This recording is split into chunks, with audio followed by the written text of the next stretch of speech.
জীবনে কি খুব তাড়াতাড়ি হাল ছেড়ে দিচ্ছেন? বারবার চেষ্টা করেও কি ফল পাচ্ছেন না?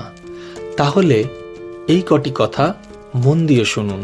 মনে করুন আপনি একটি মূল্যবান গাছের বীজ পুঁতলেন, আর আজ বীজ পুঁতেই কালই কি আপনি ফল আশা করতে পারেন?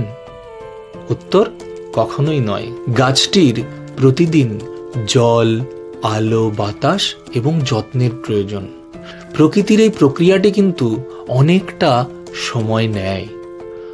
আপনার ধারাবাহিক প্রচেষ্টা এবং ধৈর্য হলো সেই জল, আলো, বাতাস এবং যত্নের মতন, যা আপনার স্বপ্নকে আপনার সফলতার গাছে পরিণত করে। বীজ থেকে গাছ হতে যেমন সময় লাগে, আপনার লক্ষ্য পূরণেও কিন্তু সময় লাগবে।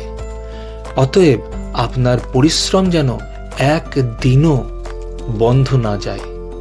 ধারাবাহিকভাবে আপনি আপনার পরিশ্রমকে চালিয়ে যান, প্রচেষ্টাকে চালিয়ে যান, সফলতা একদিন আসবেই।